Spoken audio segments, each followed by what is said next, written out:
Good evening, everyone, and welcome to our event this evening. We're very happy to see you all. This has been, we've had the most registration for this event than we've had for any event in the recent weeks. So we're very excited to have everybody here. We had over 100 registrations. So clearly this is a topic that there is a need for and interest in, and we're very excited to be able to meet with Stephanie Bailey and Erin Lauer tonight so that you can get your questions answered. Before we get started, I just have a couple of quick announcements. As I just told those who came in first, we're not going to have a business meeting tonight. So this is just a couple of quick announcements, and then I'm turning over the presentation.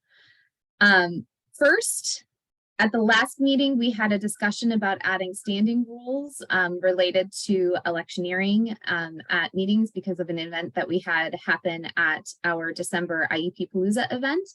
We are still going to have that vote, but that will be an electronic vote.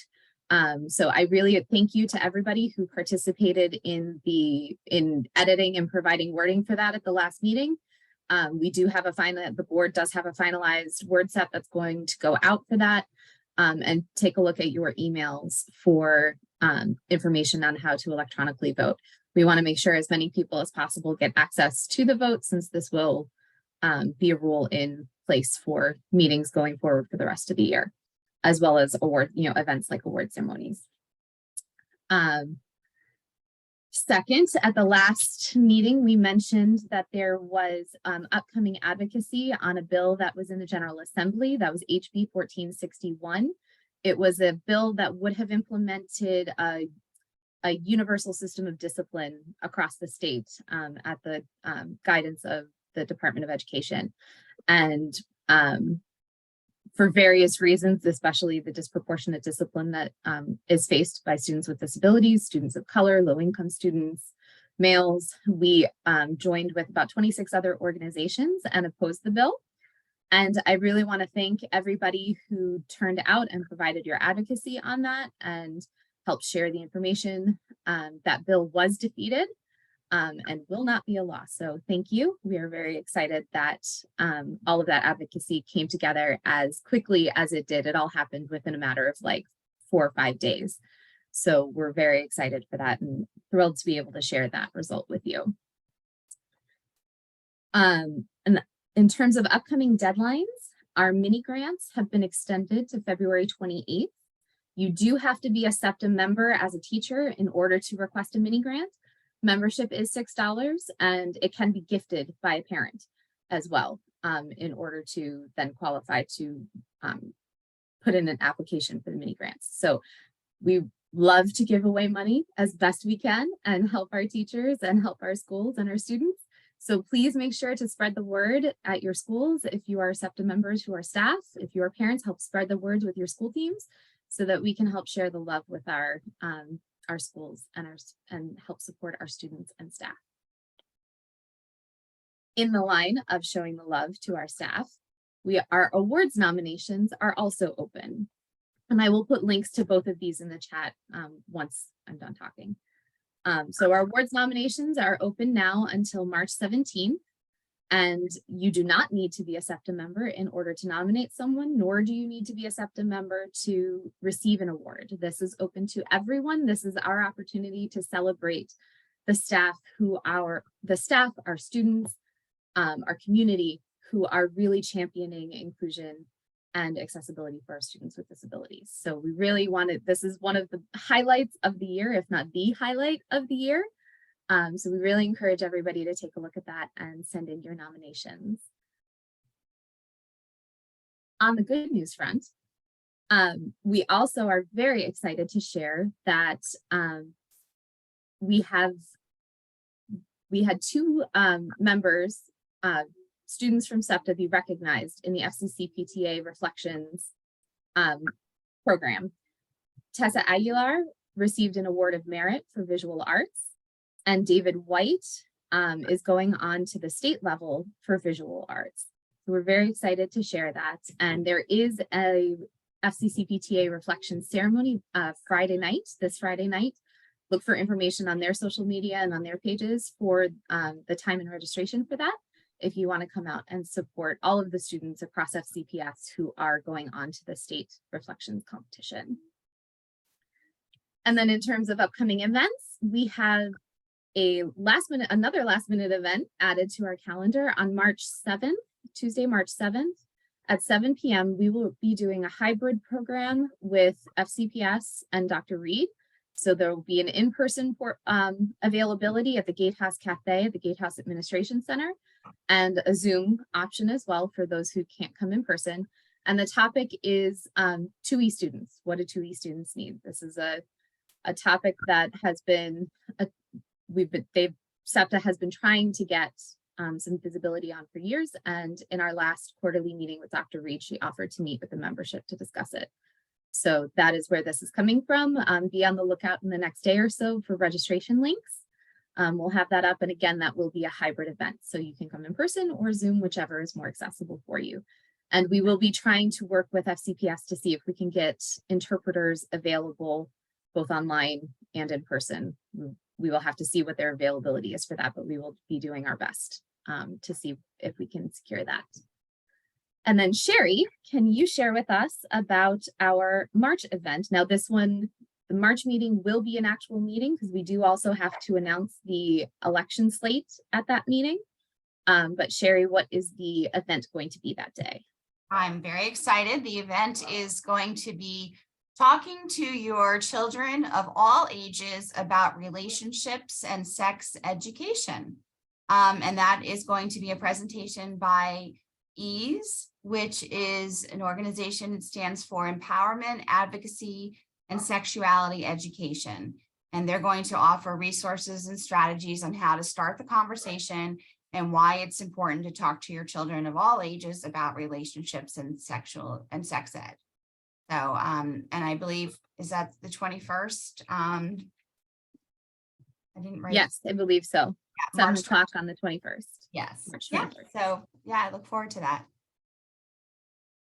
All right. And then saving the date, of course, for our actual award ceremony, which will be Saturday, May 6th. Keep an eye on our social media and website for further information about the time.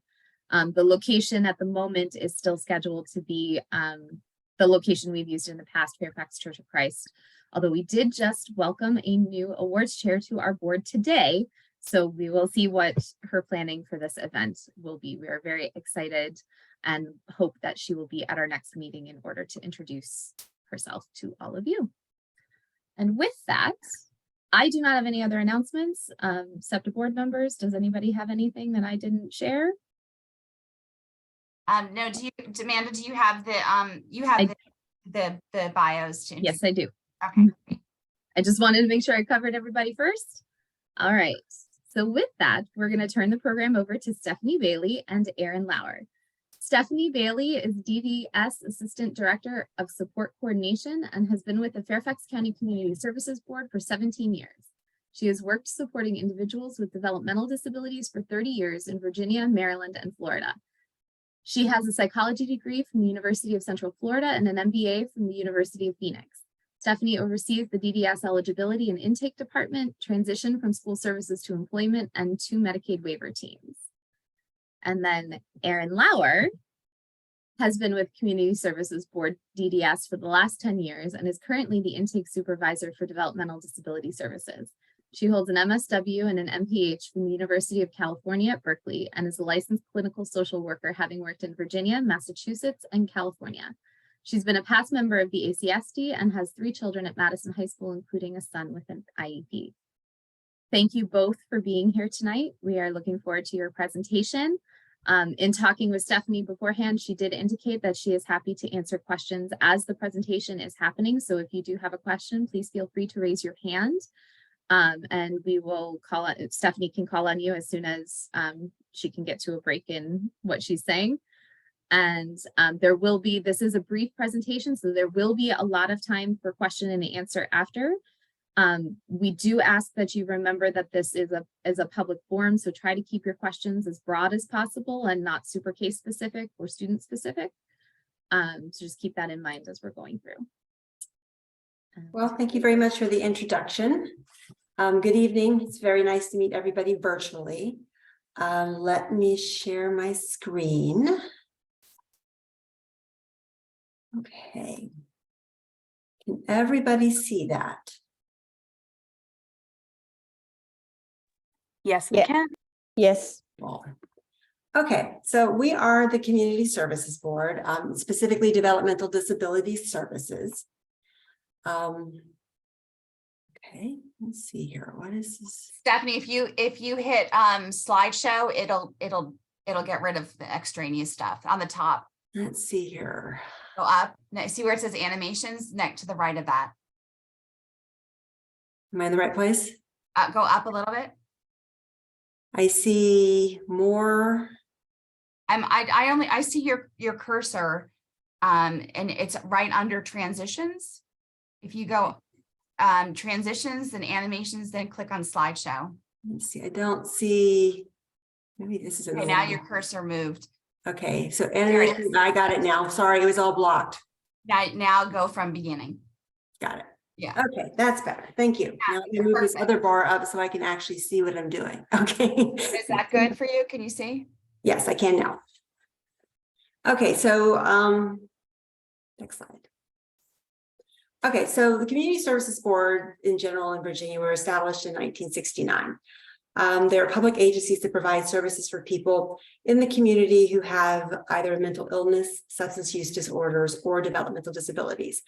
Fairfax CSB is one of 40 CSBs in Virginia, and we have served approximately 200,000 individuals over the years.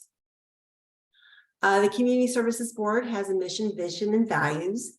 The mission of the CSB is to coordinate the system of supports for individuals who have developmental disabilities, emotional disturbance, mental illness, or substance use disorder. We have the values of respecting everyone we serve, providing quality services, and being accountable for everything that we do. And our vision or where we want to be is we vision a place where everyone can have access to the services they need to live a very fulfilling and healthy life. So the Community Services Board, this is just a broad overview of the services that the county does provide. Again, we are only developmental disability services, but the county offers services and supports in the areas of counseling, medication, and supports for children and youth who are affected by mental health concerns or substance use disorders. Also, adult mental health, counseling, medication, crisis response. We offer substance abuse disorder treatment, as well as a wealth of prevention and wellness services. And of course, along with what we're talking about today, developmental disability services. So again, this is just to get started in general. Entry and referral, which is the 703-383-8500. They're available Monday through Friday. So if you need anything through the CSB, you can reach out to Entry and Referral, and they can link you to next steps of how to access the supports and services that you need. In person, you can walk into the Community Services Board Merrifield Center, and emergency services is also offered there, and they can do on-site screenings at Merrifield. And then, of course, emergency services, always a good number to have that you can contact or come directly again into Merrifield if you need supports. Again, if it's an emergency, you can also dial 911 in Fairfax, but please ensure that you always ask for a CIT trained officer when you do so.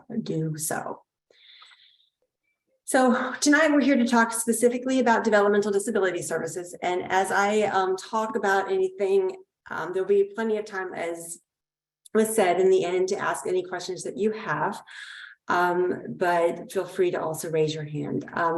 So Fairfax Developmental Disability Services, we provide services in Fairfax County to folks who are diagnosed with an intellectual or developmental disability.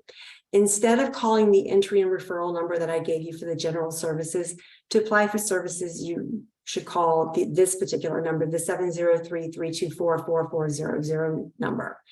You ask for a DDS intake, and you will be admitted You will be relayed to our duty worker for one of our many intake workers who then will start the process of collecting all the needed information to open a case and start the process of eligibility. Our staff can answer any initial questions that you have, and will then schedule an eligibility determination meeting once all documentation has been gathered. Generally speaking, our intakes occur at the Panino building in Fairfax, which is located right across the street from the Fairfax County Government Center. But that being said, we do intake meetings anywhere in Fairfax County, and for individuals who are not able to make it to our building, we will come to you. So to be eligible for the DD services through Fairfax County, you must have a documented diagnosis of a developmental disability with an onset before age 22, or if the qualifying diagnosis is intellectual disability, the onset has to be prior to the age of 18. So for students who are still in school, it's an excellent time to go ahead and do the referral for services, because the age of onset is a lot easier at that point to prove than what it is when folks are trying to access services as an adult. In addition to the age of onset and the diagnosis, individuals must also have significant support needs in at least 3 categories of adaptive functioning. And the adaptive functioning is done by licensed clinicians. Oftentimes, the school social workers will do many different forms of functional testing. So oftentimes we're able to get what we need from the school system, of course, with your permission. And then finally, once the diagnostic criteria has been met, then we have the state VIDES, also known as the Virginia Individual Developmental Disabilities Eligibility Survey, which is why we call it VIDES, which is basically a standardized state assessment that we administer at the time of the eligibility appointment. And for youth, they do need to meet 2 areas. And for adults, it is 3 areas on the VIDES to be eligible. This question always comes up for students who do not have a social security number, who are undocumented. It is not necessary for an individual to have a social security number or to be documented in order to receive services from Fairfax County. So you are still eligible for locally funded DD services. A social security number, however, is required to be placed on the statewide DD waiver waitlist. So you do have to meet the criteria for being placed on the wait list, but we can't place you on the wait list, but you'll still be eligible to receive locally funded services. If determined eligible for DD services, why do you want to come into services? You would have access to case management. We call it support coordination services as needed. So everyone who comes into our service system has access to as needed case management services. So if you need help with linking to a particular service, or you need a resource in the community, or you're not really sure where to start, you can always call support coordination services, and we can help you locate what you're looking for and get started. In addition, we do place folks on the DD waiver statewide wait list, and we do maintain that wait list and ensure we always have the most up-to-date information. And the wait list is how you access a DD waiver. In addition, if you are waiting for a DD waiver in the state of Virginia, once a year, the Individual and Family Support Program, which is basically a grant, they changed it up a bit this year. But I think it's $1,000 if you're priority 1, $500 now if you're priority 2. I think the grant just recently closed this year. But it is a program that if you are on the wait list and your child does not have a waiver, that you can access money to help fund supports and services in the community, communication devices. It could be therapies. It could be really anything. Folks have used it for respite. They've used it for so many different things to help their child be successful in the community while they're waiting for a waiver. And then another big thing that we offer for students who are exiting the school system at age 22 or graduating with a standard or advanced diploma, we do offer access to transition services to help them navigate that jump from youth school services to adult funding services. In addition, we do have the vocational support funding. Of course, that is pending Board of Supervisors approval each year, but so far we've been able to support folks, whether it be in day support programs or it could be employment, or we do have other programs that allow folks to utilize funding to access supports in post-secondary programs such as NOVA. We do have a very limited for respite subsidy, so it doesn't cover the cost of respite, but if you're not on a waiver, which includes the CCC plus waiver, there is a respite subsidy, and it just pretty much offsets a little bit of the cost for folks who are seeking respite for their children. And then for adults, we do have the drop-in residential funding for folks who have some health and safety needs, so they can have staff drop in, and whether it help them grocery shop or ensure that they've packed their medications appropriately, or anything else that potentially would benefit them through their health and safety. So what is a developmental disability waiver, and what is a developmental disability wait list? So there are 3 different kinds of waivers, but there's only one wait list. So you go, when you ask to be placed on the DD waiver wait list, you are being potentially considered for any one of these 3 waivers. So the Building and Independence waiver, we refer to it as the BI waiver. It's for adults 18 and over. It is for individuals who can live pretty independently on their own. They potentially have an SRAP voucher, which is a state voucher. They live in their own apartment potentially, and they need help with maybe some drop-in help. Maybe they have some shared living. And they obviously, well, they will have access to the vocational based services, whether it be employment or pretty much any other kind of vocationally based programs that are offered under the waiver. So that's the Building and Independence waiver. The second tier of the developmental disabilities waiver is the Family Individual Supports waiver. That's an FIS waiver. Of the waivers that we tend to get the most FIS waivers from the state each year. So the FIS waivers, basically it services in the home. It does not offer the group home level of support. It does not offer the in-home level, which is more of a group home sponsored residential level. It does offer personal assistance. It does offer respite. It does offer nursing supports. It also offers all the vocational options and supports that Building and Independence waiver offers.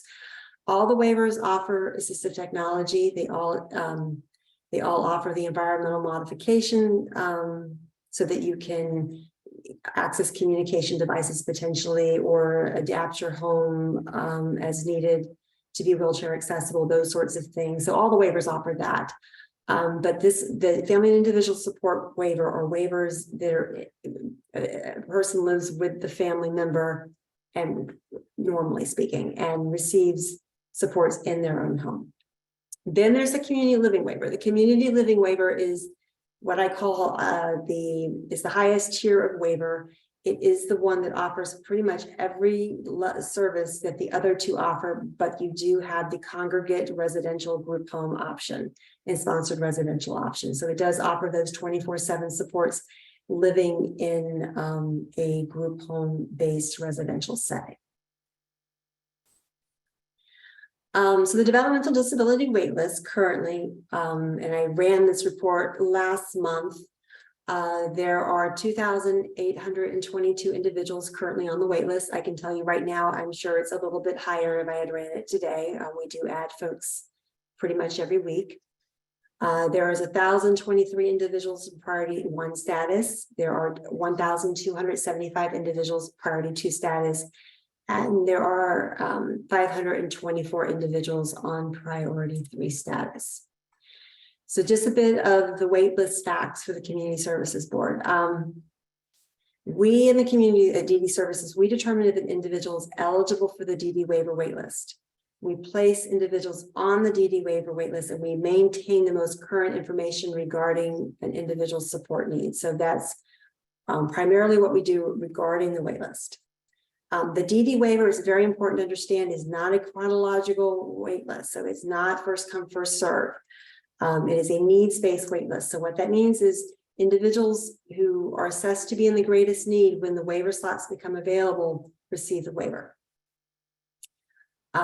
It's problematic in the sense that I can't tell you when your child was placed on the wait list how long it will be before your child gets the waiver. There's no way anyone can ever answer that question, unlike if it was chronological, because it's needs-based. So if the time the slots become available, if you're determined to be in the greatest need, then you receive the slot.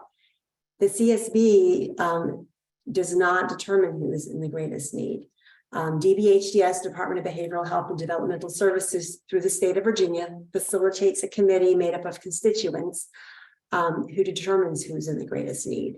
Constituents may be folks who, maybe parents who have children on the waiver, maybe retirees who are knowledgeable of the system, but it is a non-biased committee, meaning that no one who has a child on the wait list would be on that committee to determine who's in the greatest need.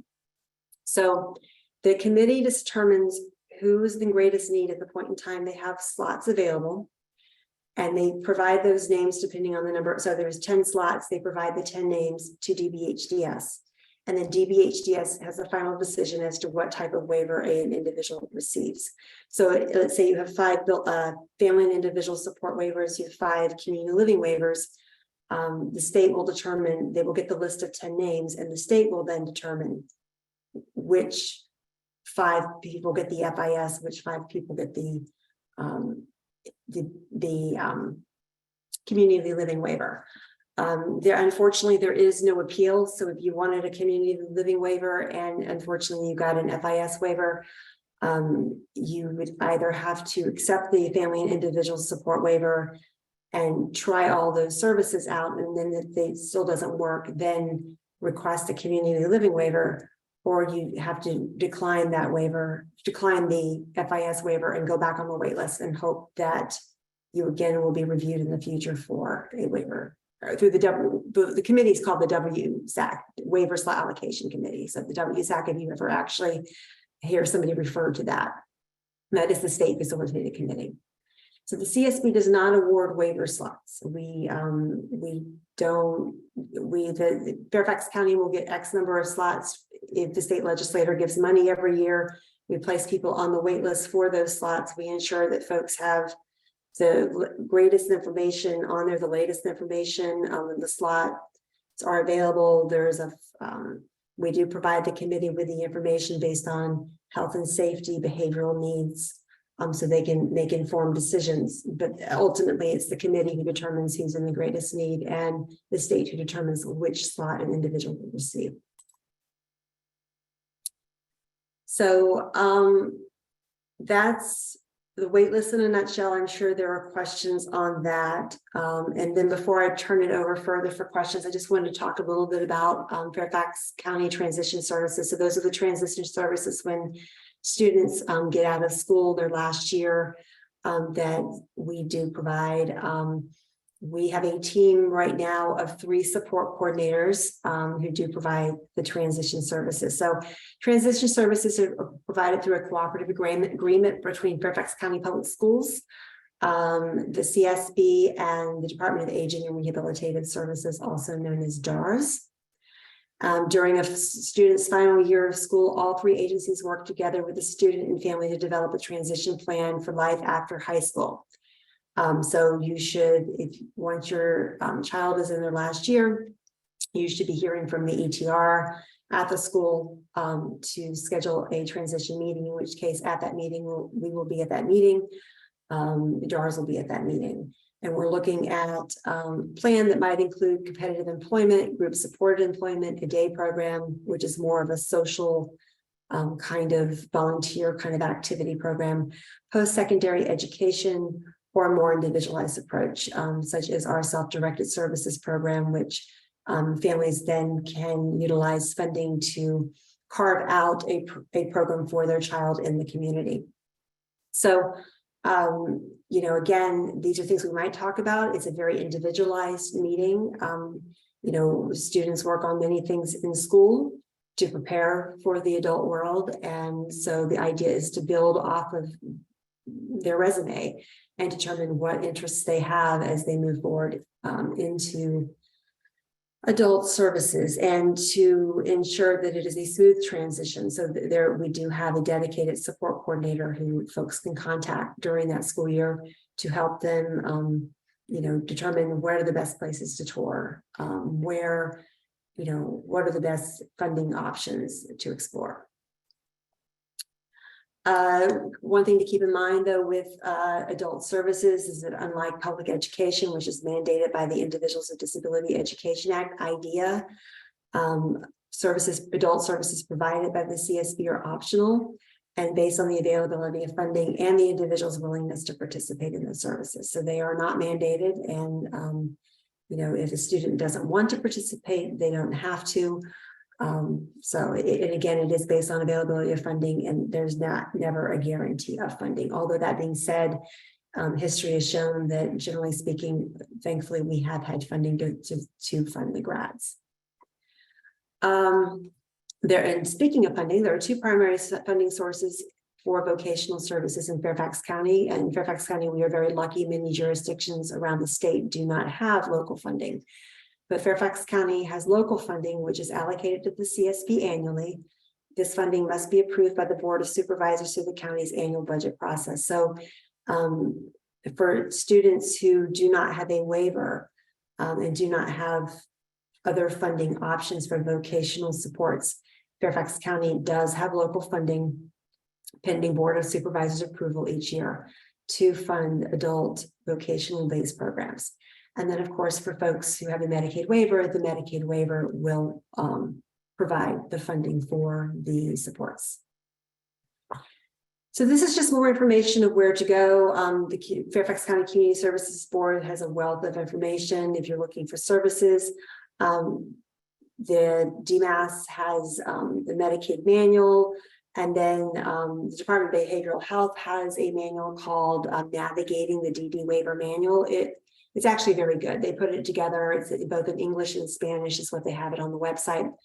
And it pretty much will go over waitlist eligibility and all services that are offered, pretty much the menu of services under each waiver type and what that means and what is offered.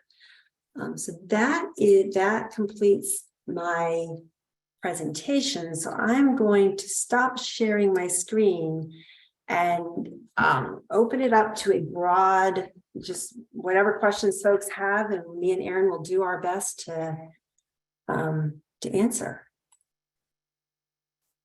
So let's do see one question in the chat from Erica Kraft. We have, how do transition services work for students who are homeschooled through high school? Okay, so we hopefully, so through the cooperative agreement, we do maintain close contact with the schools. And they are always alerting us to students who are in their jurisdiction, which oftentimes also includes homeschooled students. But we will reach out and also have the transition meeting with the homeschool students. So if your child is homeschooled, you can always reach out to us and say they are ready to.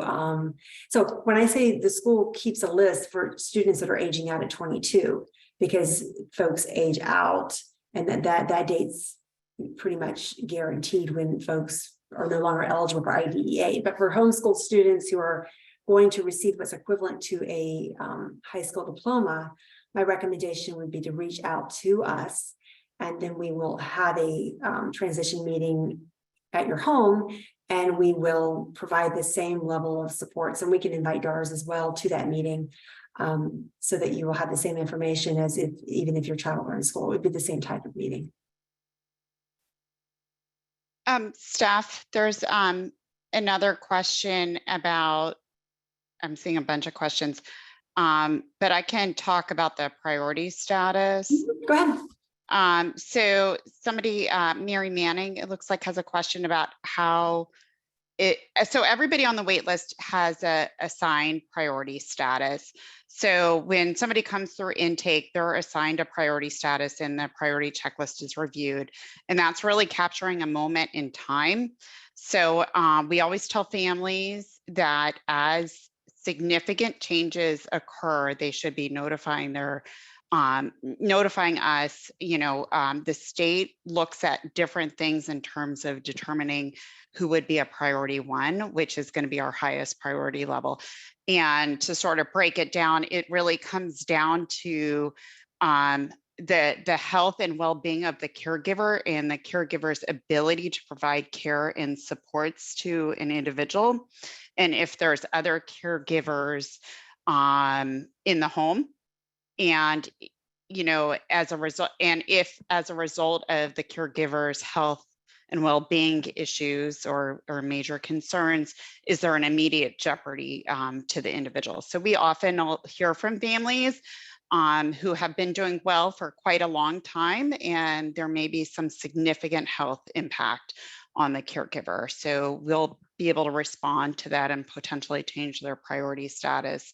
The state also looks at individuals who have medical and behavioral needs that put them or somebody in the home at some level of immediate risk as a result of the behavioral needs or medical needs that are not able to be effectively managed by the caregiver. So that would be another reason somebody might be a priority one.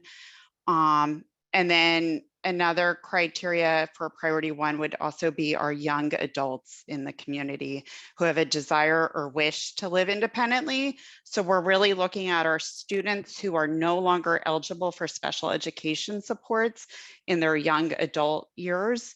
Oftentimes they'll become a priority one status if they haven't already at that point in time. The state also too will look at individuals who are in more institutional settings to prioritize them as a priority one candidate if there's this need for supports to move into the community. So those are broadly our priority one criteria. And there's more specifics, but that's, as I said, it kind of changes over the lifetime. So it's really capturing a moment in time. And if there's major significant changes, please notify us because we want to know about those things. So once an individual gets placed on the wait list, we do have a team of support coordinators who work with folks who do not have a targeted support coordinator assigned because they don't have a waiver yet. And they do try to outreach once a year to get updates to the wait list because folks can move between the priority levels. And they also can move within the priority one. It's a critical needs score. So within priority one, depending on the state standardized questionnaire that you're asked when the updates are done, there's a critical needs score. So annually, minimally, we reach out to make those updates to ensure that we have the most up-to-date information regarding the priority status and the critical needs score.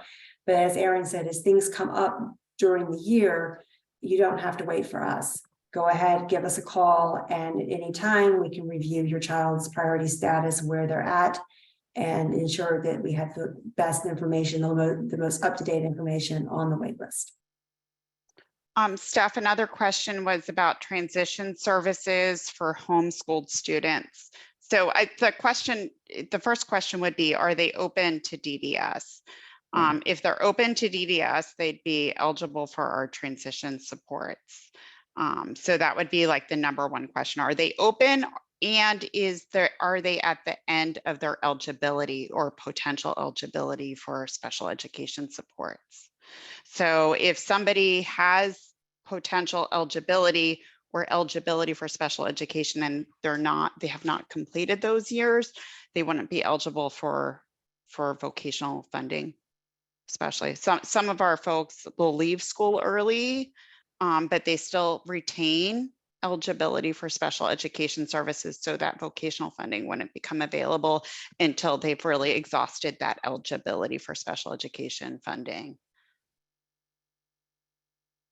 I see another question in the chat, and thank you for answering some of the questions in the chat as well. For those who are watching the recording later, there was a question about how early you can apply to be on the wait list. The answer to that was as early as possible. Yes. We've got babies on the wait list, Yes. so just be aware of that. And I believe there was a follow-on question to that about where you can go to apply. Everybody can call our intake, or, call and ask to speak to an intake staff or the duty worker at that 324-4400 number. That's how you start an intake case, and we'll do an initial screening. Or you can do that yourself, or you can also go to your school social worker or ETR and ask the school to make a referral directly to us. They do have a referral form. They're very knowledgeable, and they can send the referral over that way as well. For those not necessarily familiar with acronyms, can you explain what an ETR is? Employment and transition representative. So it's for the older students, generally in high school and beyond, they're working on their vocational tract before they age out for adult services. Thank you. I do think that we have heard recently that there are beginning to be ETRs in middle schools as well. There so keep an eye out for that. Yes. Nicole Zupan had a question in the chat as well. Is the CSB working with the community to develop more service providers who can offer vocational services to those of us on the wait list? There are very few currently offering the service, and those who do only want to take on students who already have higher level skills. So yes, we do have a vocational department that does work closely with the vendors. It's very difficult, especially with COVID. Our capacity for many of our vendors declined significantly with COVID. Many vendors closed. However, we're seeing that vendors now are having more opportunities. They are being better staffed. For students who are aging out of school this year, graduating, we encourage folks to tour, apply early.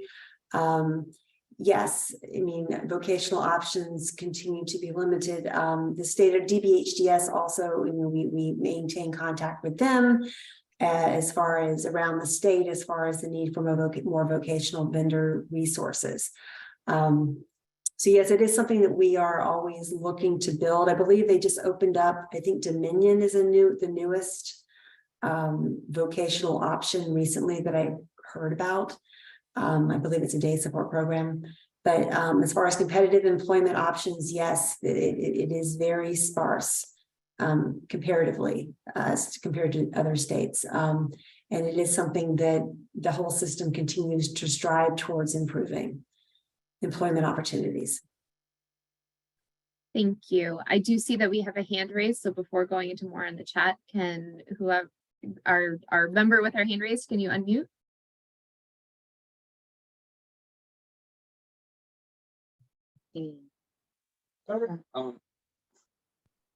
We see you. Did you say Siggy or Ricotta? Is it Siggy? I wasn't sure how to pronounce your name, so thank you for sharing. Siggy, Thank you so much. Feel free to please share. Okay, thank you so much. I really appreciate it. My name is Sigita Sharma. I have a nonprofit organization called Rai Children Aid. I have been helping kids with special needs in right now in Fairfax County. I teach kids online coding classes. I created an inclusive environment that to teach them online once a week. I have been teaching them since 2021. So I'm always trying to find a resource because we have a lot of parents want to involve in our program because some of the special needs kids, they don't get opportunity to learn computer coding classes at school. But most of them, after they took our classes, some of them, one of the students is now on Python programming. He started from nowhere but now he's doing very good. So I just want to, expand and also get support to run that program. There is a lot of Ethiopian community living at Fairfax and this area who has special needs kids. And also there is, knowledge gap, people, they don't have information where to, take, even if the resources available.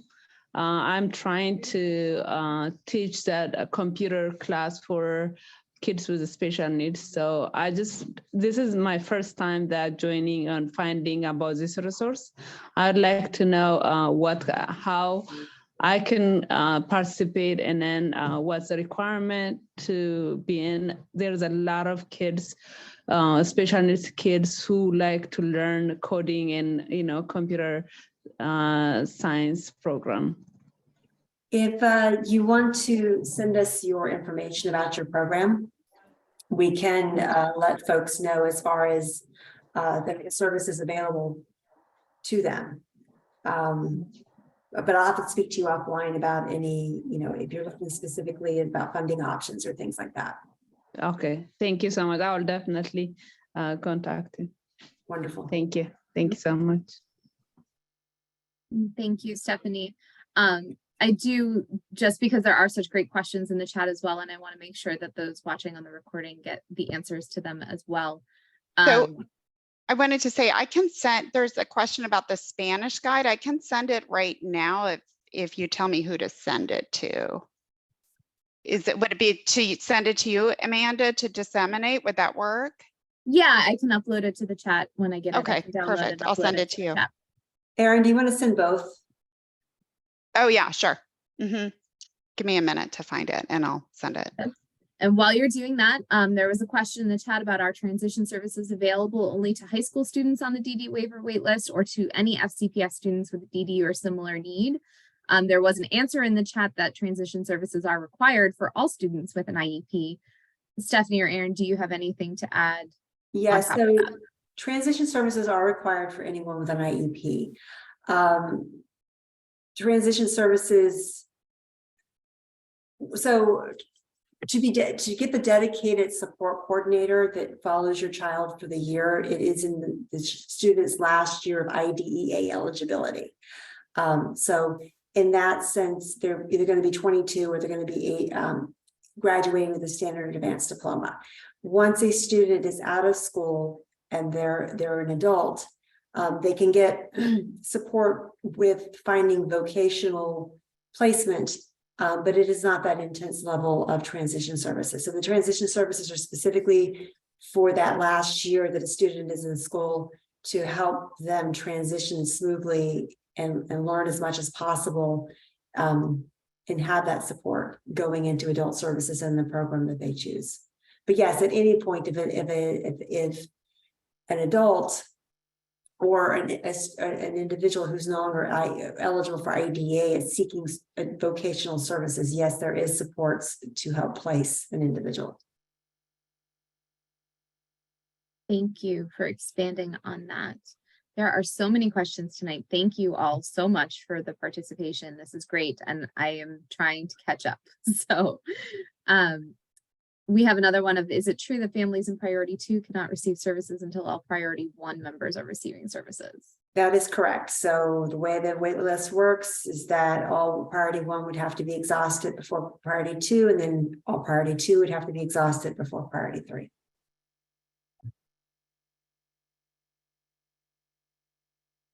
Thank you. And I'm scrolling down. If anybody else has one at the moment, feel free to raise your hand.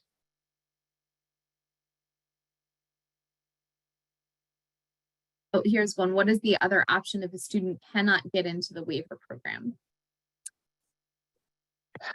So it depends on what a student's disability is. We may refer to, I don't know, brain injury services, or that's just the one that comes off the top of my head. So individuals for DARS especially too, and then there's also supported employment services as well through this other part of the CSB. Yes, through our mental health side of the house.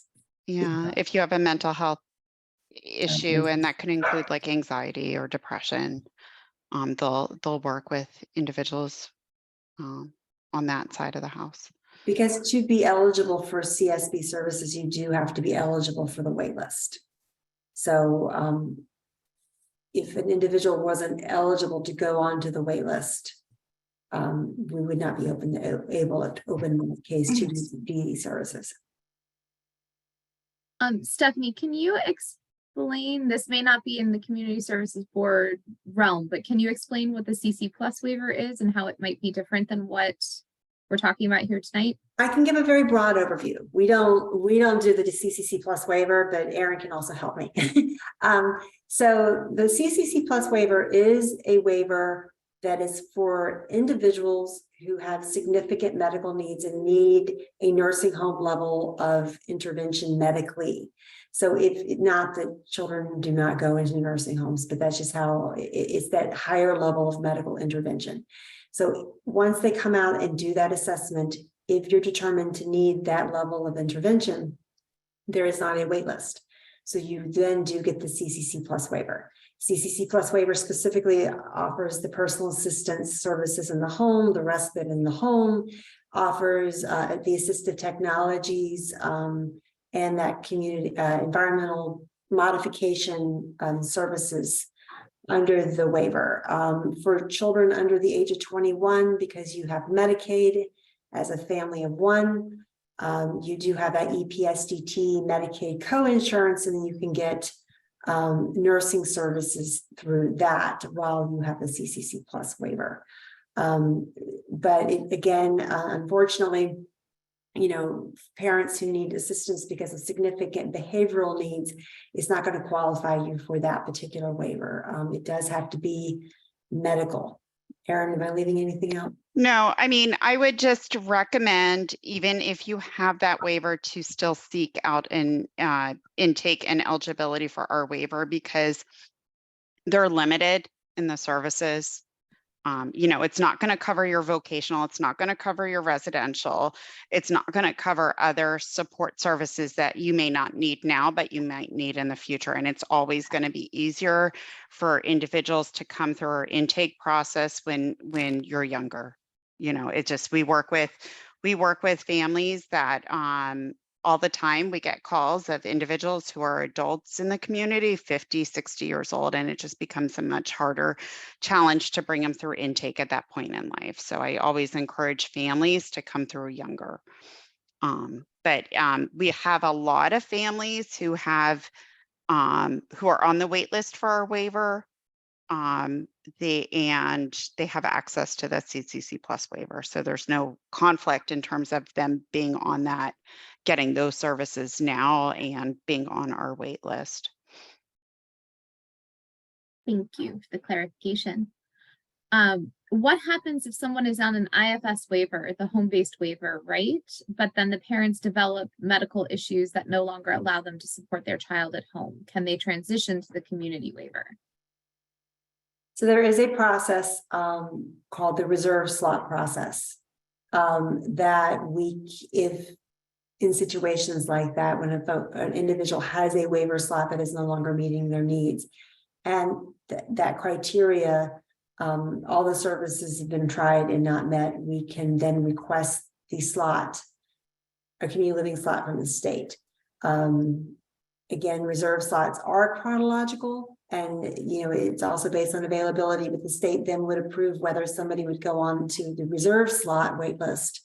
And then depending on the situation, they may award, there's no timeline for when a person could be awarded a community living waiver. But that being said, it is possible in that situation that the state could approve a reserve slot, although nothing's ever guaranteed. Okay. Sherry is asking, how often is the wait list reviewed to see if the individual still requires services, still lives in Virginia, etc.? We strive for annually. And is there a parent income max? So there's an income max for Medicaid in general. And that's the benefit to somebody being awarded a waiver slot. So most families, and not all families, obviously, but many families in Fairfax County make way too much money for to qualify for Medicaid.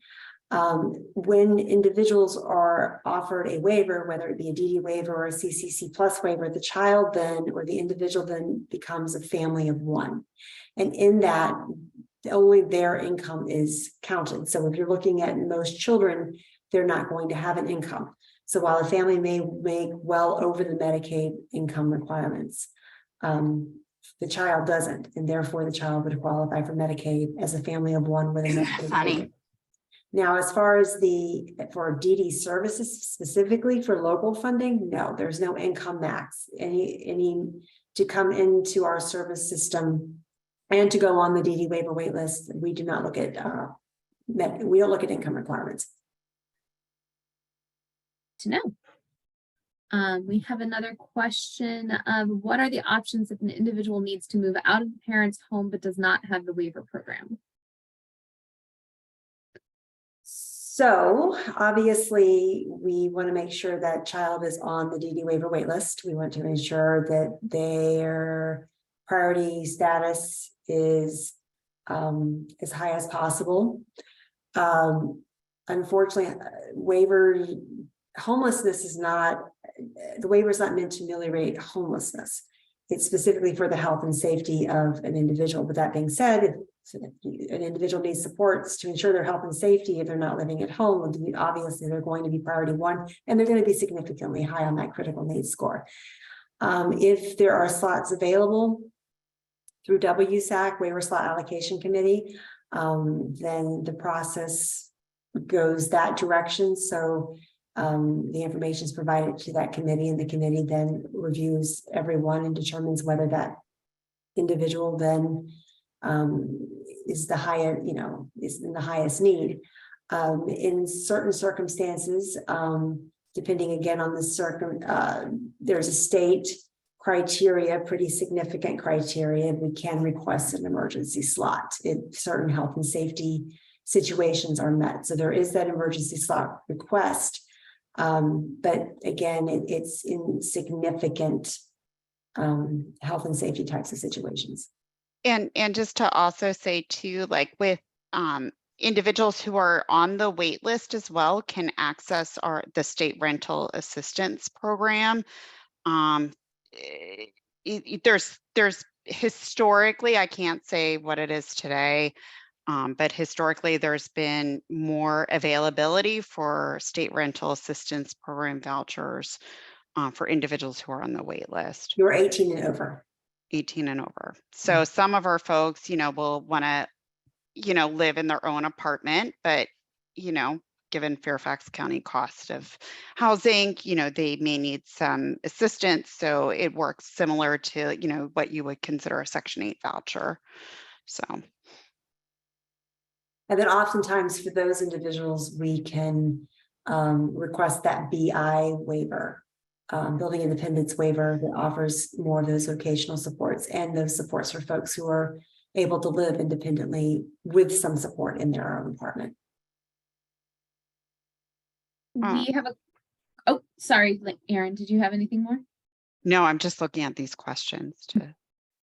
We have a question about whether or not psychological conditions are qualifying conditions or if a child needs another diagnosis. So if it's solely mental health and somebody doesn't have another qualifying DD diagnosis, then we probably would not find them eligible, but we'd want to review information.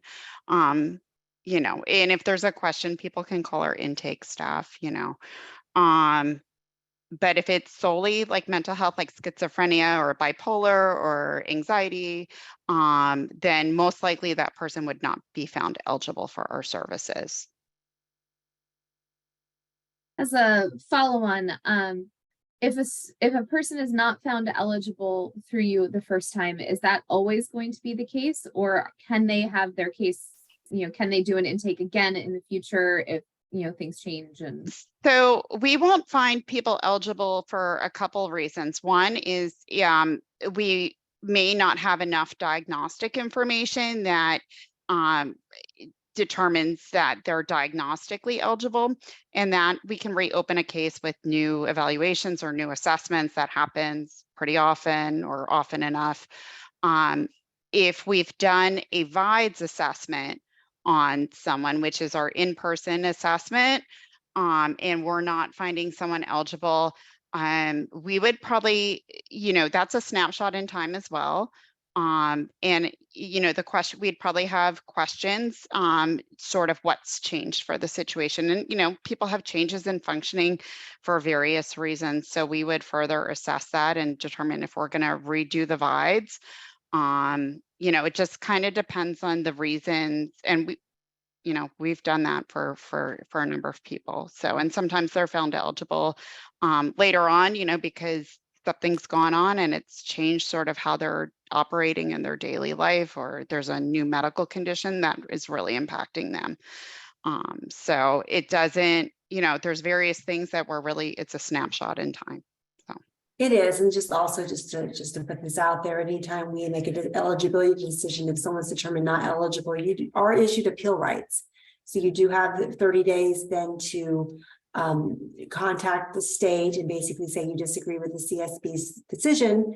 They have a hearing officer that comes out, reviews all of our documentation, and then ultimately will say, yes, we agree with the CSB, or no, we don't agree with the CSB. And there are times that they don't agree with the CSB, and then folks are admitted to services.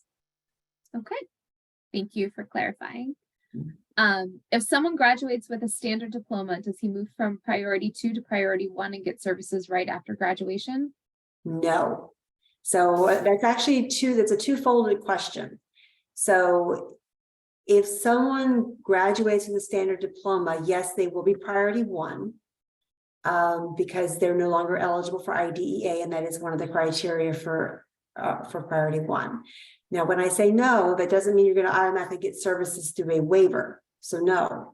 However, as far as if you're on the wait list for a waiver and you're no longer eligible for IDEA through the school, yes, if local funding is available, you are eligible for that funding to be placed into a vocational based program.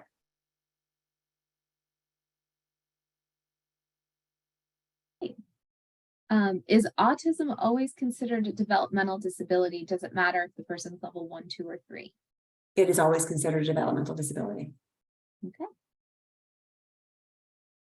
And to what extent does the involvement of or need for REACH impact waitlist standing? REACH acronym.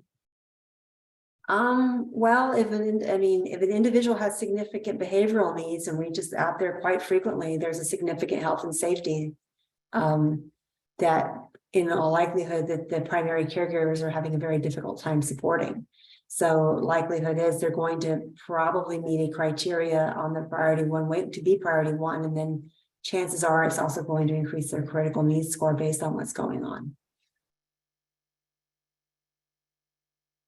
I think I am caught up with all of the questions in the chat.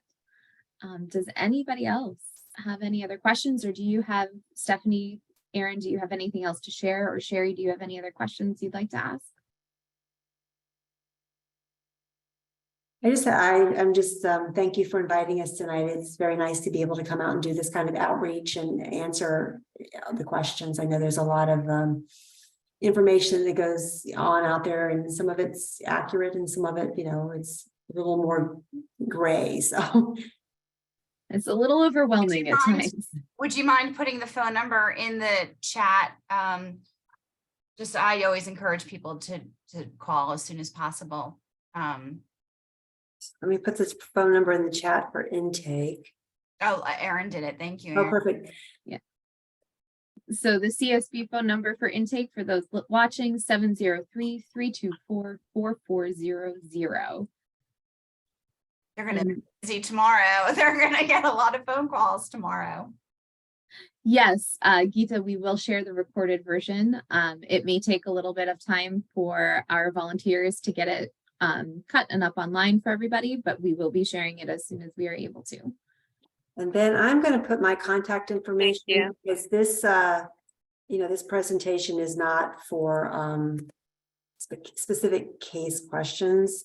But if you have a question regarding your child that you'd like answered, reach out to me and I'll see what I can do to get it answered. Amanda, can you send me your email address so I can Oh, send out yes. those family handbooks in English and Spanish? I just don't, I looked for it. I thought I had it, but I didn't. I sent Amanda the PDFs of it, so. Oh, did you? If it's. the Oh, same okay. You one got it that- then? Okay. If it's the same one that I think the person was asking for, Okay. Stephanie had sent it to me already, so I forwarded. Okay, perfect. Amanda, did you get it? If not, Erin, you can send it. I think so. Checking. Navigating the DD waivers is the name of it. I am putting them in the chat right now for everyone. There's also a link, but I sent you the PDFs. Yes, I am putting the PDFs in the chat right now. In just a second. This is the English version. And are we allowed, may we post these on our website? Absolutely. Yes, they're Okay. DBHDS forms. All right, so for those listening, we will put the links to this in the YouTube description so that you can access them easily from the YouTube video. That is the English. And here is the Spanish.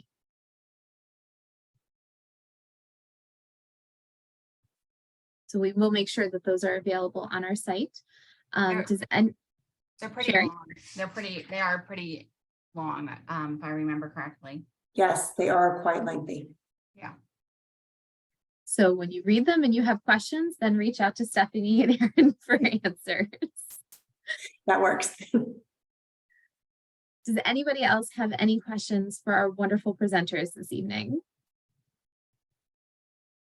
Either by hands raised or in the chat. All right. I do not see any. So do you have any closing comments or any other thoughts to share with us that you haven't already? No, thank you again. All right. Yeah, thank you again. It's very good information. I will definitely get in touch with you to get more information. Stephanie, you gave us the statistics for Fairfax County. Do you know how many people are on the wait list for the Commonwealth? So the last time I looked, and it's been a little while, it was around 14,000. I would guess that number to be a little higher. But you know, I can see if I can find a state contact and see if I can get you that number. Yeah, I was just curious. Yeah, we at least in Fairfax, our intake team, we add people pretty much daily to the wait list. So, you know, Yeah. it's growing. It's going to For continue anybody- to grow. For anybody who is interested in advocating regarding the waivers with the state, my understanding is that the Arc of Nova is very involved in that advocacy at the state level. Yes, Is that correct? that is correct. They are a very strong advocacy group, and they do go every year to Richmond to advocate during the Yeah. legislative time. So I would recommend reaching out to Lucy Beednell at the ARC. She is their head of advocacy. If you have any questions about getting involved with that advocacy at the state level. She is a wealth of resources as well. And with that, I'm going to stop the recording, but if anybody would like to stick around and just have a, roundtable, how are things going for you? Share what's happening around, where you are in the county, or any concerns or thoughts you have. Things you want to talk about, feel free.